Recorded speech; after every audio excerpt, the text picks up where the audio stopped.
Lesson 4 class 5 butterfly.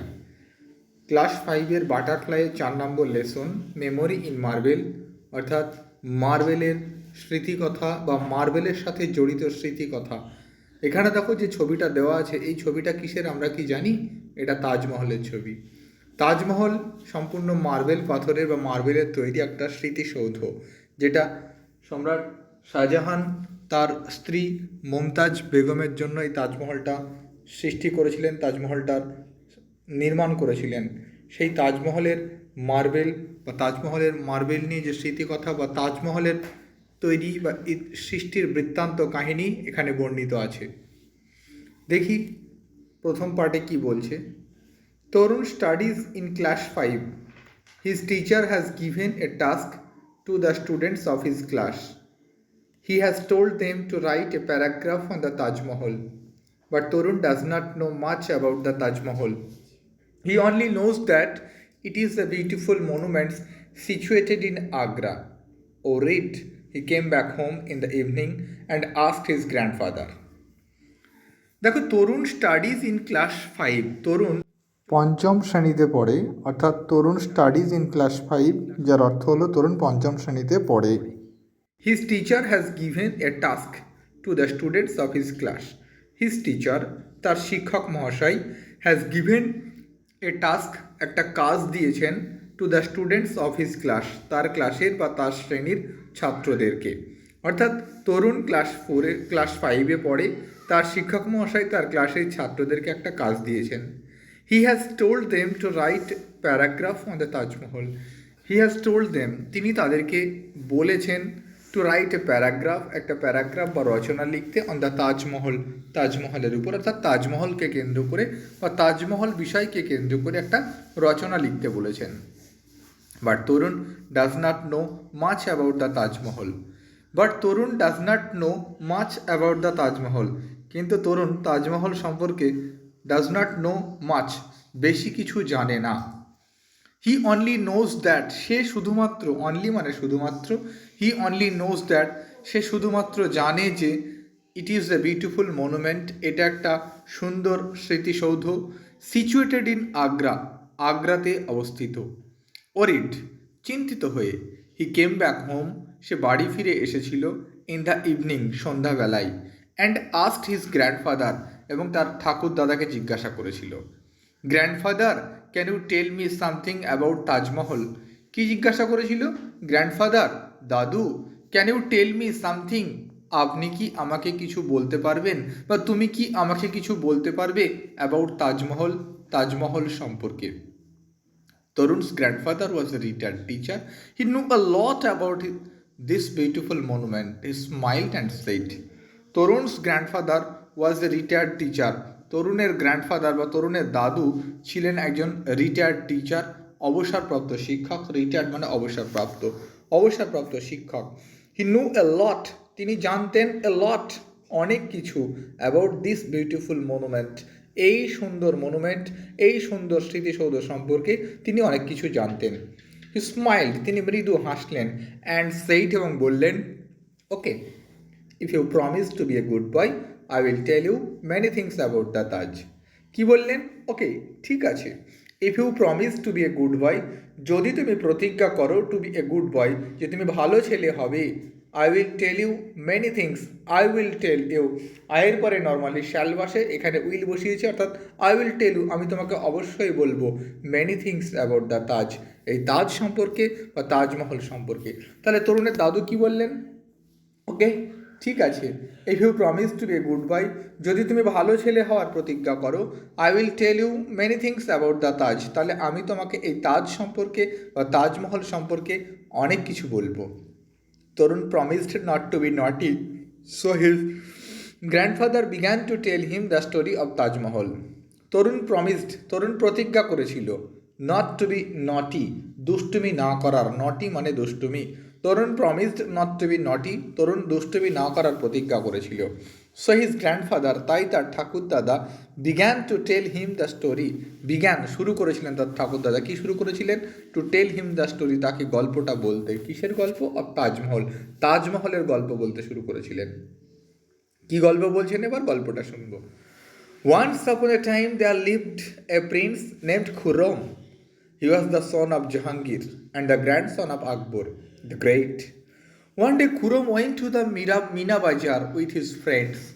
There he caught a glimpse of an extremely beautiful girl who was selling silk and glass beads. The girl was Arjumand Banu Begum. She was born in a family of a Persian nobility. After meeting her, Khurram went back to his father and said that he wanted to marry her. Khurram married Arjumand Banu Begum in 1612, 5 years after their first meeting. Once upon a time, একদিন বা একদা বা এক সময় there lived a এক Prince বা রাজকুমার বাস করতেন নেমড খুরম, খুরম নামের। একদা খুরম নামের এক রাজকুমার বাস করতেন। He was the son of Jahangir. তিনি জাহাঙ্গীরের পুত্র ছিলেন। And the grandson of Akbar the great. Akbar the great অর্থাৎ মহান সম্রাট আকবরের গ্র্যান্ডসন বা আকবরের নাতি ছিলেন। One day Khurram went to the Meena Bazaar. একদিন খুরম মিনা বাজারে গিয়েছিলেন। তাদের সেখানকার বিখ্যাত বাজার মিনা বাজার। তা খুরম সেই মিনা বাজারে গিয়েছিলেন উইথ হিজ ফ্রেন্ডস, তার বন্ধুদের সাথে। দেয়ার হি কট এ গ্লিমস। সেখানে তিনি কি করেছিলেন? কট এ গ্লিমস, তার একটা ঝলক মনের নজর কেড়েছিল বা তার খুব ভালো লেগেছিল। গ্লিমস মানে এক ঝলক বা এক পলক। তাহলে বলছে তার একটা ঝলক, হি কট এ গ্লিমস, তার একটা কি হয়েছে? একটা ঝলক তার নজরে পড়েছিল বা একটা চমক তার নজরে পড়েছিল, অর্থাৎ গ্লিমস, একটা ঝলকানি তার ভালো লেগেছিল। অর্থাৎ কি হয়েছিল? কিসের ঝলকানি? He caught a glimpse of an extremely beautiful girl. একটা এক্সট্রিমলি বিউটিফুল গার্ল বা সুন্দর, চরম, এক্সট্রিমলি চরম সুন্দর, এক্সট্রিমলি বিউটিফুল, এক্সট্রিমলি মানে চরম, বিউটিফুল মানে সুন্দর, গার্ল মানে মেয়ে। চরম সুন্দর একটা মেয়ের নজর তার পড়েছিল, চরম সুন্দর একটা মেয়ের দেখা সে পেয়েছিল। হি কট এ গ্লিমস, তার নজর পড়েছিল বা তার নজরে এসেছিল কি? Of an extremely beautiful girl, একটা চরম সুন্দর মেয়ে। Who was selling silk and glass beads, যে মেয়েটা সেখানে কী করছিল? সিল্ক অ্যান্ড গ্লাসের বিডস, সিল্ক এবং কাঁচের বিডস বা সিল্ক এবং কাঁচের পুঁতি বিক্রি করছিল। The girl was Arjumand Banu Begum. সে মেয়েটা ছিল বা মেয়েটা ছিলেন Arjumand Banu Begum. She was born in a family of Persian nobility. তিনি কি ছিলেন? তিনি she was born in a family, তিনি এমন একটা পরিবারে জন্মগ্রহণ করেছিলেন যে পরিবারটা কী ছিল? পার্সিয়ান নোবিলিটি, পারস্য বা পার্সি একটা নোবিলিটি ফ্যামিলিতে, পার্সি একটা অভিজাত পরিবারে তার জন্ম হয়েছিল। আফটার মিটিং হার, তাকে দেখার পর, Khurram went back to his father, Khurram তার বাবার কাছে চলে গেছিলেন। অ্যান্ড সেইড দ্যাট, এবং বলেছিলেন যে he wanted to marry her, তিনি তাকে বিয়ে করতে চান। Khurram married Arjumand Banu Begum in 1612। খুরম আরজুমান্দ বানু বেগমকে 1612 খ্রিস্টাব্দে বিবাহ করেছিলেন। 5 years after their first meeting, 5 years after their first meeting, তাদের প্রথম দেখার 5 বছর পরে। অ্যাট দিস পয়েন্ট, এইবার তরুণ স্টপড হিজ গ্র্যান্ডফাদার, তরুণ তার গ্র্যান্ডফাদার বা তরুণ তার ঠাকুরদাদাকে থামালো। অর্থাৎ তার ঠাকুরদাদা তখন গল্প বলছিলেন। গল্পে যেই বললেন যে খুরম আরজুমান্দ বানু বেগমের সঙ্গে দেখা করার 5 বছর পর 1612 খ্রিস্টাব্দে বিবাহ করেছে, ঠিক তখনই খুরম থামালো, তরুণ তার দাদুকে থামালো। But grandfather, I don't want to hear the story of prince Khurram, I want to know about the Taj Mahal. এইবার তরুণ দেখছি, আমি তো দাদুকে তাজমহল সম্পর্কে জিজ্ঞাসা করলাম, দাদু খুরমের গল্প বলছে, তাই কি বলছে? বাট গ্র্যান্ডফাদার, কিন্তু দাদু, I do not want to hear the story of prince Khurram, I do not want, আমি চাই না, to hear the story of prince Khurram, ওই রাজকুমার খুরমের গল্প শুনতে আমি চাই না। I want to know about the Taj Mahal, I want to know about the Taj Mahal, আমি তাজমহল সম্পর্কে শুনতে চাই। Be patient Tarun, let me finish the whole story, said his grandfather. তার গ্র্যান্ডফাদার বা তার ঠাকুরদাদা বললেন, বি পেশেন্ট তরুণ, পেশেন্ট মানে রোগী হয়, কিন্তু এখানে পেশেন্ট মানে রোগী নয়, ধৈর্য রাখো, ধৈর্যশীল। বি পেশেন্ট তরুণ, ধৈর্যশীল হও Tarun. Let me finish the whole story, পুরো গল্পটা আমাকে শেষ করতে দাও। সেড ইজ গ্র্যান্ডফাদার, তার ঠাকুরদাদা বললেন। অল রাইট, সেড তরুণ, তরুণ বলল ঠিক আছে। His grandfather continued with the story, তার গ্র্যান্ডফাদার বা তার ঠাকুরদাদা কন্টিনিউড উইথ দ্য স্টোরি, গল্পটা কন্টিনিউ করলেন বা গল্পটা চালিয়ে গেলেন। Prince Khurram was letter known as Shahjahan. He became the emperor in the year 1628. Arjumand Banu Begum was later renamed as Mumtaz Mahal. দেখো, prince Khurram was later known as Shahjahan. Prince Khurram বা রাজকুমার খুরম পরবর্তীকালে শাহজাহান নামে পরিচিত হয়েছিলেন। He became the emperor in the year 1628। 1628 খ্রিস্টাব্দে তিনি শাসক হয়েছিলেন। Arjumand Banu Begum was later renamed. Arjumand Banu Begum was later renamed, পরবর্তীকালে তার নামকরণ হয়, কি নামকরণ হয়? অ্যাজ মুমতাজ মহল। মুমতাজ মহল নামে তার নাম পরিবর্তন হয়। But what does the name Mumtaz Mahal mean? Ask তরুণ। এবার তরুণ জিজ্ঞাসা করলো, but what does the name Mumtaz মহল মিন? মুমতাজ মহল নামের অর্থ কি? It means the brightest crown of the world, answered his grandfather. তার ঠাকুরদাদা উত্তর দিলেন, ইট মিনস, এটার অর্থ the brightest crown of the world, বিশ্বের সবথেকে উজ্জ্বল, বিশ্বের সবথেকে ব্রাইট ক্রাউন, বিশ্বের সবথেকে উজ্জ্বল মুকুট, বিশ্বের উজ্জ্বলতম মুকুট, তার অর্থ হচ্ছে আর্যমান্দ, তার অর্থ হচ্ছে মুমতাজ মহল। দেন হি কন্টিনিউড উইথ হিজ টেল, তারপর তিনি তার গল্প বা তার টেলটাকে কন্টিনিউ করলেন, তার গল্পটাকে চালিয়ে গেলেন। When Mumtaz was on her death bed, যখন মুমতাজ তার ডেথ বেড, মুমতাজ যখন তার মৃত্যুশয্যায়, ডেথ বেড মানে মৃত্যুশয্যা, যখন মুমতাজ তার মৃত্যুশয্যায় ছিলেন, শাহজাহান প্রমিসড হার, শাহজাহান তাকে প্রতিজ্ঞা করেছিল, শাহজাহান তাকে কথা দিয়েছিলেন, দ্যাট কি কথা দিয়েছিলেন? যে he would not marry again, তিনি আর বিয়ে করবেন না। হি অলসো প্রমিসড হার, তিনি আরও প্রতিজ্ঞা করেছিলেন। হি মানে কে? শাহজাহান। হারটাকে এখানে মুমতাজ মহল, অর্থাৎ শাহজাহান মুমতাজ মহলের কাছে বা তিনি তার কাছে প্রতিজ্ঞা করেছিলেন যে he would build the most beautiful mausoleum over her grave. কি প্রতিজ্ঞা করেছিলেন? হি উড বিল্ড, তিনি তৈরি করবেন, দ্য মোস্ট বিউটিফুল মুজোলিয়াম, সব থেকে সুন্দর মুজোলিয়াম, সব থেকে সুন্দর স্মৃতিসৌধ, ওভার হার গ্রেভ, গ্রেভ মানে কবর বা সমাধি, তার সমাধির ওপর। অর্থাৎ শাহজাহান প্রতিজ্ঞা করেছিলেন যে মুমতাজ মহল, তোমার কবরের উপর বা তোমার সমাধির উপর আমি সব থেকে সুন্দর স্মৃতিসৌধ বানাবো। What is a mausoleum grandfather? Asked Tarun in surprise. Tarun এবার অবাক হয়ে জিজ্ঞাসা করলো, what is a mausoleum grandfather? দাদু, মুজোলিয়াম কি জিনিস? Oh, a mausoleum is a building build to house the dead. বলছি এ মুজোলিয়াম, একটা স্মৃতিসৌধ, ইজ এ বিল্ডিং, একটা বিল্ডিং বা একটা ভবন, build to house the dead, যেটাকে মৃতদের বা ডেডদের ঘর বা ডেডদের ঘর হিসেবে তৈরি করা হয়।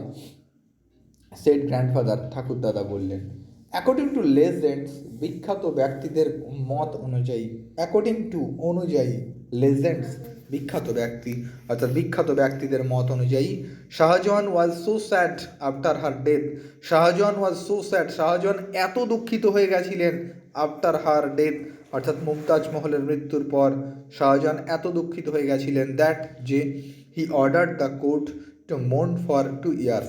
হি অর্ডার্ড দ্য কোর্ট, তিনি তার সভাকে, তিনি তার সভাসদদের, তিনি তার রাজ্যের কর্মচারীদের সবাইকে অর্ডার করেছিলেন, আদেশ করেছিলেন, টু মোর্ন, মোর্ন মানে শোক পালন করা, শোক পালন করতে, ফর 2 years, 2 বছর ধরে শোক পালন করতে বলেছিলেন।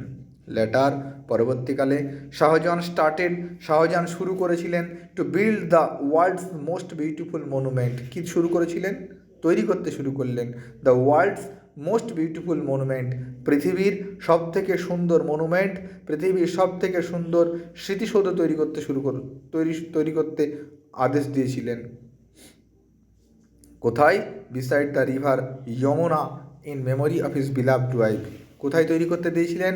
বিসাইড দ্য রিভার যমুনা বা যমুনা নদীর তীরে, YAMUNA, যমুনা উচ্চারণটা যমুনা।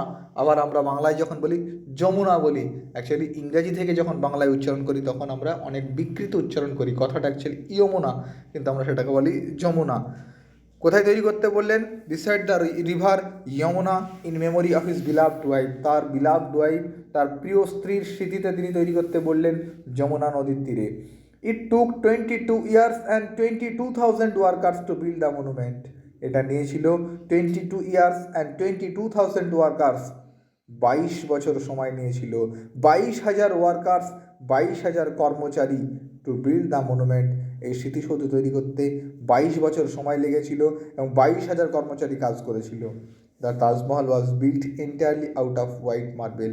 এই তাজমহলটা তৈরি হয়েছিল এন্টায়ারলি, পুরোপুরিভাবে, সামগ্রিকভাবে, সমস্ত রকমভাবে বা সম্পূর্ণভাবে আউট অফ হোয়াইট মার্বেল, সাদা মার্বেল দিয়ে। This white marble was ব্রট in from all over Asia. এই হোয়াইট মার্বেল, এই সাদা marble was ব্রট in from all over Asia, এশিয়ার বিভিন্ন প্রান্ত থেকে নিয়ে আসা হয়েছিল। when শাহজাহান ডাইড ইন 1666, যখন শাহজাহানের মৃত্যু হলো, যখন শাহজাহান মৃত্যুবরণ করলেন 1666 খ্রিস্টাব্দে, হিজ বডি ওয়াজ প্লেসড, তার দেহটাকেও প্লেসড করা হয়েছিল, তার দেহটাকেও রাখা হয়েছিল next to the grave of Mumtaz মহল, মুমতাজ মহলের গ্রেভ, মুমতাজ মহলের কবরের পাশে। দিস ম্যাগনিফিসেন্ট মনুমেন্ট, এই চমৎকার মনুমেন্ট, এই চমৎকার স্মৃতিসৌধ came to be known as the Taj Mahal, এটাই তাজমহল নামে পরিচিত হয়েছিল। ইট ইজ নাও কনসিডার্ড, এটাকে এখন কনসিডার করা হয়, এটাকে এখন বিবেচনা করা হয় to be one among the 7 wonders of the world. কী বলে বিবেচনা করা হয়? টু বি ওয়ান, একটি বলে, কিসের? Among the 7 wonders of the world, পৃথিবীর 7ম আশ্চর্য জিনিসের মধ্যে, পৃথিবীর 7টি চরম আশ্চর্য জিনিসের মধ্যে এই তাজমহলকে একটা বলে গণ্য করা হয়। Grandfather paused for a moment, ঠাকুরদাদা পজড, থামলেন ফর এ মোমেন্ট, এক মুহূর্তের জন্য থামলেন। Well, I have told you quite a lot today, I have told you, আমি তোমাকে বলেছি, কোয়াইট এ লট টুডে, আমি তোমাকে আজ বেশ অনেক কথা বলে ফেলেছি। Will this be helpful enough, will this be helpful enough, এগুলো কি যথেষ্ট হবে? Oh yes, now I can easily write a paragraph on the Taj Mahal, said Tarun. Oh yes, হ্যাঁ, now I can easily write a paragraph on the Taj Mahal, এখন আমি সহজেই তাজমহল সম্পর্কে রচনা লিখতে পারবো, সেড তরুণ হ্যাপিলি, তরুণ খুব খুশিভাবে, তরুণ খুব হাসির সাথে বলেছিল যে আমি এখনই, যদি আমাকে এখনই তাজমহল সম্পর্কে লিখতে বলা হয়, আমি এখনই লিখতে পারবো বা লিখে দিতে পারবো।